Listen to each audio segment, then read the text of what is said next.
What's up, YouTube? This is Too Raw for TV. So, Gary Payton, the glove.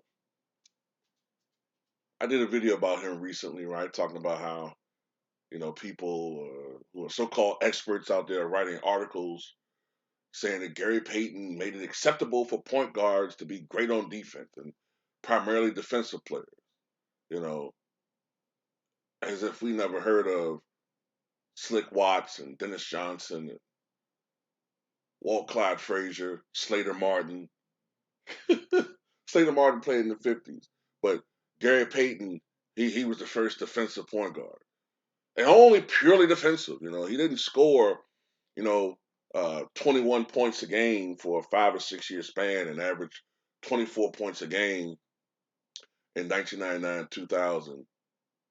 Thanks, do not 1999. I've forgotten exactly what year it was.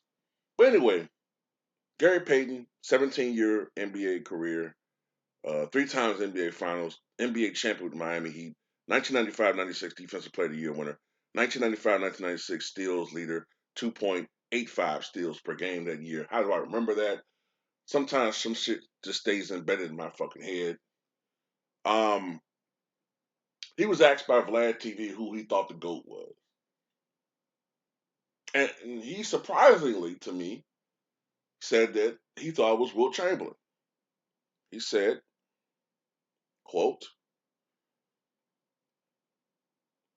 all the stuff that he did and all of the records, who are all chasing after his records?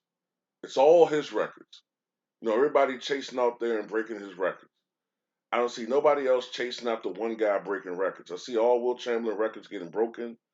When you see Harden and all of them, who records is he's breaking? He's breaking Wilt Chamberlain.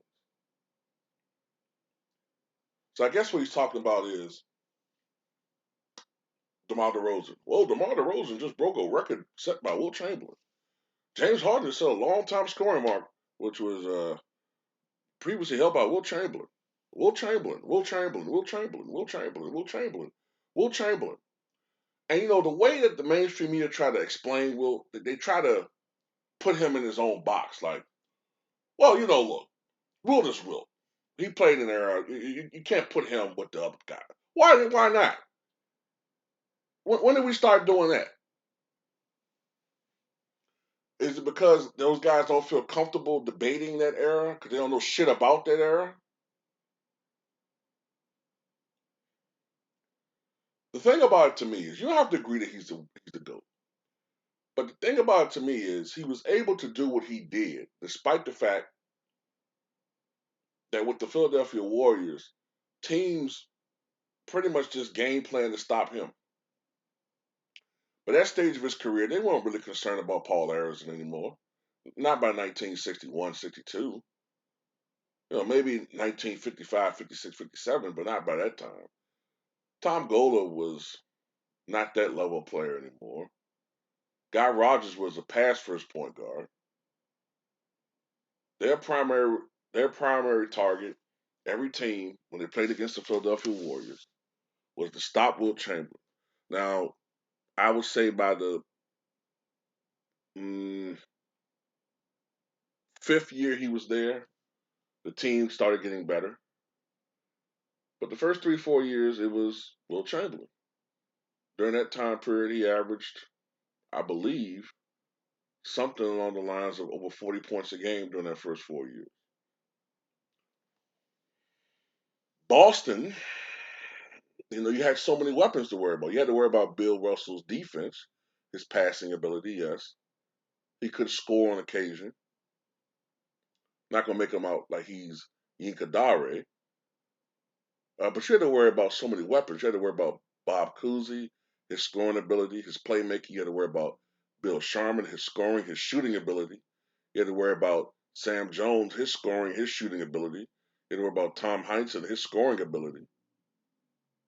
You had to worry about John Havlicek, who was initially a defensive player who worked his way diligently in becoming an all-around player who was a passing and scoring threat, who still holds the Boston Celtics scoring record in the playoffs was 54 points.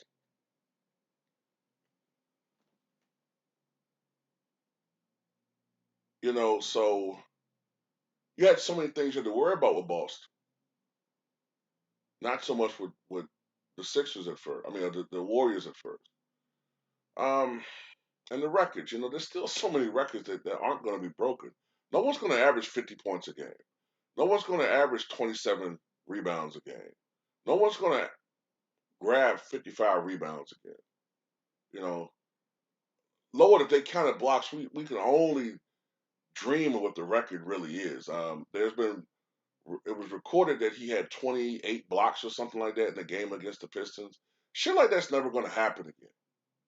And to be honest with you, if they really knew the numbers, and I know if Victor Lyons is listening to this, if Legendary is listening to this, you know what I'm talking about.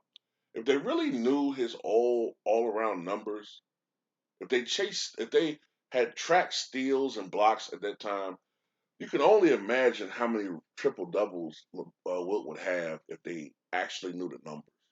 Because he's credited with 78, and that's without blocks.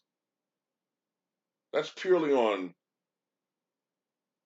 uh, 10 assists or more. 78, 10 assists or more for a point guard, for a center back in those days. So you can only imagine if you included blocks, how many triple doubles he would have had. I would guess the conservative figure, 400, probably more along the range of 600, 700 triple doubles. But they weren't counting those back then. It wasn't a stat that was tracked like that. So, but anyway, I don't want to go too far into this video and make it about that. I just found it interesting that Gary Payton thinks that Wilt Chamberlain's the GOAT. But tell me what you guys think.